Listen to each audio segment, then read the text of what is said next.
Halo semuanya, selamat datang di pembahasan kita kali ini.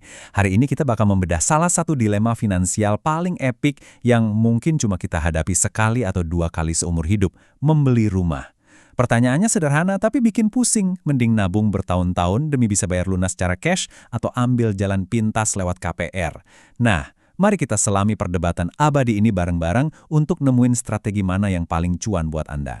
Sebagai gambaran awal, coba tebak berapa banyak orang yang ngutang buat beli rumah. Berdasarkan data dari Cushman & Wakefield yang dirilis oleh CNBC Indonesia, ternyata 74,1% transaksi properti di Indonesia saat ini itu pakai KPR. Wah, ini memvalidasi satu realita penting, mayoritas dari kita emang sangat bergantung pada bank untuk bisa punya rumah. Angka ini super dominan dan bakal jadi titik tolak kita hari ini. Hal itu otomatis bawa kita ke satu pertanyaan besar. Dari dulu, kita sering banget dengar pepatah, cash is king. Banyak yang mikir, kalau bisa menghindari utang dan bayar lunas rumah, itu udah jadi puncak kecerdasan finansial. Ya, logikanya, bebas utang itu bebas masalah kan?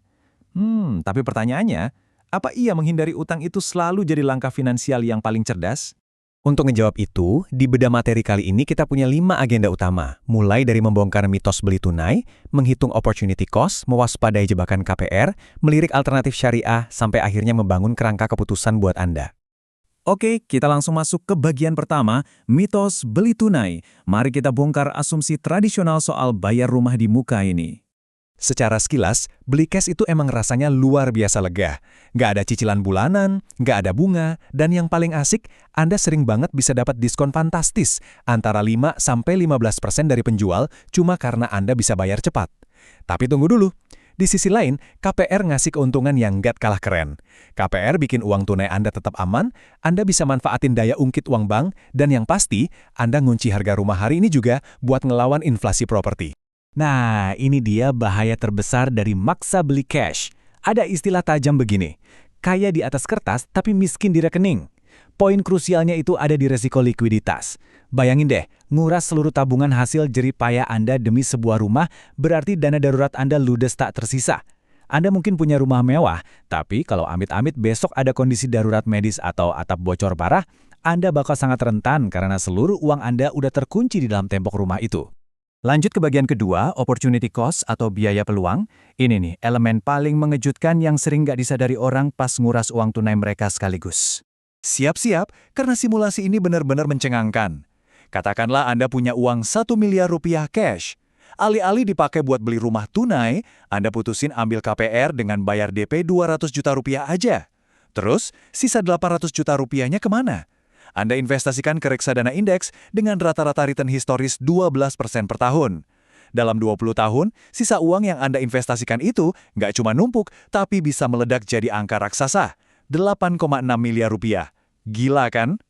Biar lebih kebayang, mari kita adu matematikanya. Kalau beli cash, setelah 20 tahun Anda cuma punya rumah yang dulunya dibeli seharga 1 miliar rupiah dengan pertumbuhan investasi 0 besar. Tapi kalau ambil KPR dengan bunga 10%, total uang yang Anda setor ke bank emang bengkak jadi sekitar 1,85 miliar rupiah. Kelihatannya rugi? Ingat investasi Anda yang udah jadi 8,6 miliar tadi? Walaupun dipotong biaya KPR yang 1,85 miliar, Anda masih untung sangat-sangat jauh. Inilah keajaiban sesungguhnya dari daya ungkit dan investasi. Masuk ke bagian ketiga, jebakan KPR. Sebelum Anda terburu-buru lari ke bank buat ngajuin utang, kita harus fair dan lihat sisi gelap dari skema kredit ini. Jebakan paling mematikan di sini namanya bunga mengambang atau floating rate. Mayoritas KPR di Indonesia itu produk hibrida. Di awal, bank bakal merayu Anda dengan bunga tetap atau fixed rate yang super rendah dan manis banget di beberapa tahun pertama. Tapi, begitu masa promo itu habis, siap-siap sabuk pengaman Anda. KPR Anda bakal berubah jadi floating rate yang liar, fluktuatif, dan ngikutin kondisi pasar yang susah ditebak. Ada satu fenomena nyebelin yang harus Anda tahu, yaitu lag effect atau efek jeda. KPR itu sangat bergantung pada kondisi ekonomi makro. Lucunya gini, kalau Bank Indonesia nurunin suku bunga karena ekonomi lagi lesu, cicilan KPR Anda nggak bakal langsung turun saat itu juga. Bank butuh waktu 3-6 bulan buat nyesuain. Tapi giliran suku bunga acuan naik, wah, bunga KPR Anda biasanya bakal jauh lebih gercep merangkak naik. Kondisi inilah yang sering saya sebut sebagai KPR shock.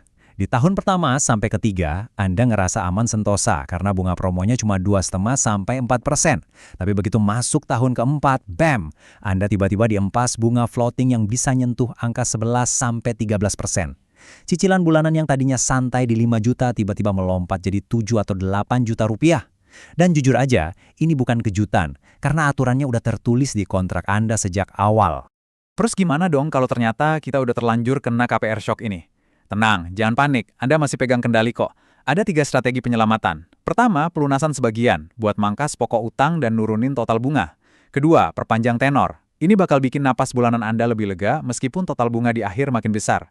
Dan yang ketiga, ini trik favorit banyak orang, take over, alias pindahin KPR Anda ke bank lain yang lagi ngasih promo bunga fix baru yang lebih bersahabat. Sekarang, kita beralih ke bagian keempat, alternatif syariah. Ini jalan tengah buat Anda yang pengen jaga ketersediaan uang tunai, tapi ogah pusing mikirin horornya bunga floating. KPR syariah itu datang dengan aturan main yang sangat beda. Kalau KPR konvensional dihantui bunga mengambang dan denda penalti saat Anda mau lunasin utang lebih cepat, KPR syariah justru nawarin ketenangan pikiran yang mutlak. Lewat akad seperti murabaha, margin keuntungan bank itu udah dikunci rapat sejak awal. Artinya apa? Cicilan bulanan Anda bakal benar-benar flat, nggak berubah Rp1 pun dari bulan pertama sampai lunas di tahun ke-15 atau 20 nanti. Secara prinsip, skema syariah ini jalan berdasarkan konsep kemitraan dan jual beli, bukan utang piutang berbasis bunga. Jadi, bank syariah itu ibaratnya ngebeli rumah tersebut duluan buat Anda, lalu menjualnya kembali ke Anda dengan margin keuntungan yang udah disepakati di depan. Hal ini secara otomatis menyingkirkan semua drama ketidakpastian suku bunga pasar. Akhirnya kita sampai di bagian kelima, kerangka keputusan. Setelah ngebahas semua teori dan angka tadi, mari kita balikin ke kondisi psikologi finansial Anda sendiri untuk nentuin pilihan. Nanti malam, coba deh buka spreadsheet atau minimal coret-coret di kertas. Tulis 4 angka wajib ini. Berapa sih target harga rumah impian Anda? Berapa total uang tunai yang benar-benar Anda pegang sekarang? Berapa estimasi cicilan KPR-nya? Dan ingat ya, hitungnya pakai simulasi bunga floating, bukan promo awal. Dan terakhir, berapa imbal hasil investasi yang paling realistis bisa Anda capai? Coba bandingin total kekayaan bersih Anda dalam 20 tahun ke depan dari skema beli cash lawan ambil KPR. Tapi ingat, apapun hasil simulasi Anda nanti, tolong patuhi satu aturan emas ini. Total seluruh cicilan utang bulanan Anda, ya digabung semua dari KPR baru ini, cicilan mobil, sampai kartu kredit, sama sekali tidak boleh lewat dari 30% total penghasilan bersih bulanan Anda. Kalau sampai lewat dari batas ini, wah arus kas Anda bakal benar-benar berdarah-darah setiap bulannya. Jadi, mari kita tarik kesimpulan dari realita pahit ini. Beli rumah pakai KPR emang di atas kertas bisa bikin Anda jauh lebih kaya. Tapi, itu cuma berlaku kalau Anda punya disiplin baja buat secara rutin nginvestasiin sisa uang cash Anda tadi. Kalau Anda ngerasa, jujur aja, sisa uang itu ujung-ujungnya bakal habis buat nongkrong, liburan ke luar negeri atau ganti HP baru, ya udah lupakan skenario KPR. Beli secara cash justru jadi pilihan terbaik karena dia bakal berfungsi sebagai tabungan paksa atau forced savings buat Anda. Pada akhirnya, ini bukan cuma soal hitung-hitungan di dompet, tapi juga soal ketenangan batin Anda. Pertanyaannya, apakah ketenangan pikiran bisa tidur nyenyak tiap malam tanpa dibayang-bayangi utang KPR? Itu sepadan dengan mengorbankan potensi cuan investasi yang nilainya bisa miliaran rupiah? Jawabannya ada di tangan Anda dan sama sekali nggak ada pilihan yang mutlak salah. Terima kasih banyak udah ngikutin pembahasan kita kali ini. Semoga bedah materi ini bisa bantu Anda merencanakan properti impian dengan lebih cerdas. Sampai jumpa lagi.